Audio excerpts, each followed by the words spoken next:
बिस्मिल्लाहिर्रहमानिर्रहीम। अस्सलाम वालेकुम व्यूज़, कैसे हैं आप? मैं बिल्कुल ठीक। मैं आयमा होम चैनल से बात कर रही हूँ। आज मैं आपके लिए जो रेसिपी लेके आई हूँ वो बहुत ही आसान रेसिपी है और आपने इस तरह की रेसिपी बिल्कुल नहीं बनाई होगी। इसका नाम है ढाबा पकौड़े। ये बहुत मज़े के पकौड़े हैं, आप बनाएंगे तो आपको भी बहुत पसंद आएंगे। लेकिन इससे पहले मैं ये कहना चाहती हूँ, जिन्होंने अभी तक मेरा चैनल सब्सक्राइब नहीं किया वो मेरे चैनल को सब्सक्राइब करें, लाइक करें, शेयर करें, कमेंट्स दिया करें ताकि मेरी हर आने वाली वीडियो आप तक जल्दी पहुंच सके। मैंने अब मैं आपको इसकी इंग्रेडिएंट्स के बारे में बताती हूँ। ये बहुत ही आसान रेसिपी है और थोड़ी सी चीज़ों से ही ये घर में मौजूद चीज़ों से ही ये बन जाती है। लेकिन अब मैंने 5 से 6 अदद आलू लिए हैं, जिसको मैंने इस साइज़ में, एक जैसे साइज़ में काट के रख लिए हैं। ना इसको ज़्यादा मोटे साइज़ में काटा जाता है, ना इसको बारीक, दरमियाने साइज़ में इसको काटते हैं।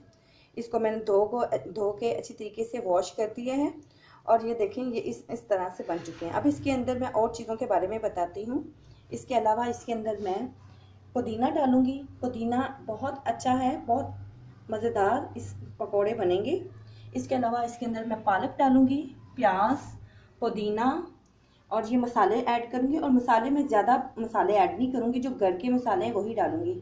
1 चम्मच नमक है, आधा चम्मच रेड चिली है, 1 चम्मच हल्दी है, 1 चम्मच अजवाइन है, 1 चम्मच ज़ीरा और 1 चम्मच कलवंजी और अजवाइन मैं इसलिए इस्तेमाल करती हूँ ताकि ये पकोड़े जल्दी हजम हो सकें, हमारी बॉडी के अंदर जाके कोई भी बीमारी पैदा ना करे। इसके अलावा इसके अंदर मैं बेसन इस्तेमाल करूँगी और चावलों का आटा। चावलों के आटे से और बेसन को मिक्स करके मैं ये पकोड़े बनाऊँगी। ये बहुत मज़ेदार पकोड़े बनेंगे। लेकिन इसके अलावा मैं इसके अंदर थोड़ा सा बेकिंग पाउडर भी ऐड करूँगी। ये बहुत ही मज़ेदार पकोड़े बनेंगे, आपको भी पसंद आएंगे, बच्चों को भी पसंद आएंगे और आप इसको मेहमानों के आगे भी पेश कर सकते हैं बना के। अब मैं आपको इसका बनाने का तरीका बताती हूँ। एक मैं अलग से बर्तन लूँगी, खुला बर्तन लूँगी और उसके अंदर तमाम चीज़ें मिक्स करने का तरीका बताती हूँ। ये देखिए, एक अलग से मैंने बर्तन ले लिया है। इसके अंदर मैं तमाम आलू को डाल दूँगी और इसके अलावा मैं इसके अंदर पालक डालूँगी। पालक को आप फ्रीज करके भी रख सकते हैं और फ्रेश भी डाल सकते हैं। ये अपना अलग ही टेस्ट देगा। इसके अलावा मैं इसके अंदर पुदीना ऐड करूँगी। पुदीने से भी पकौड़े बहुत ही मज़ेदार बनते हैं। इसके अलावा मैं इसके अंदर धनिया ऐड करूँगी। धनिया की भी एक अलग से खुशबू इसके अंदर ऐड हो जाएगी।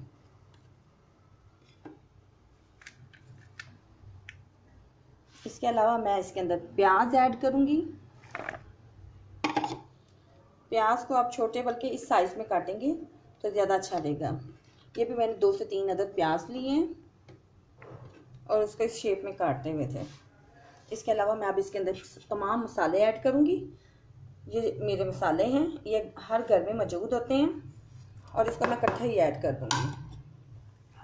ये देखें इस तरीके से। अब मैं इसके अंदर बेसन डालूँगी।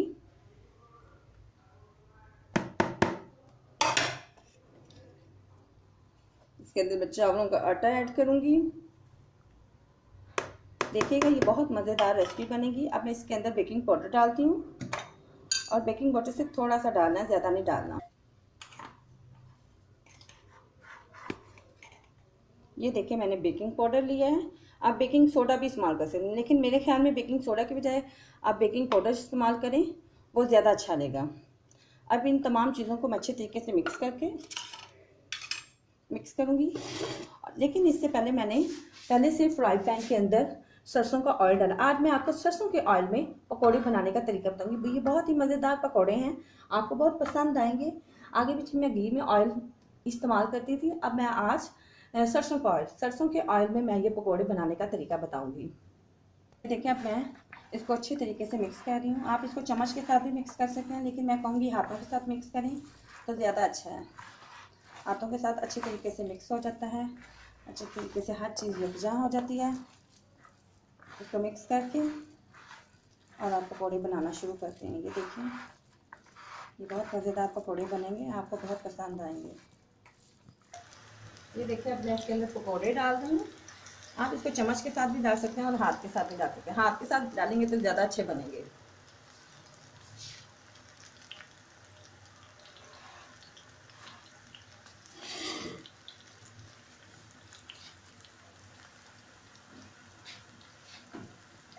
ये देखें, ये तकरीबन आधे आधे बन चुके हैं। अब मैं इसकी साइड चेंज करूँगी। ये बहुत मज़ेदार पकौड़े बनेंगे और आपको भी पसंद आएंगे और घर वालों को भी पसंद आएंगे।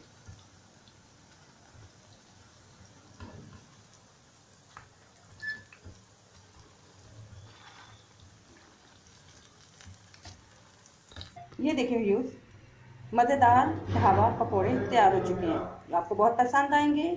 लेकिन इससे पहले जाने से पहले मैं ये कहना चाहूँगी, जिन्होंने अभी तक मेरा चैनल सब्सक्राइब नहीं किया वो मेरे चैनल को सब्सक्राइब करें, लाइक करें, शेयर करें और कमेंट्स दिया करें। इसके अलावा मैंने अपने फेसबुक पे भी आयमा होम के नाम से चैनल बनाया हुआ है। आप इसको फॉलो किया करें, लाइक किया करें, शेयर किया करें और कमेंट्स दिया करें। आप फेसबुक के थ्रू भी कमेंट्स दे सकते हैं और यूट्यूब के थ्रू भी कमेंट्स दे सकते हैं। ओके, अल्लाह हाफिज़।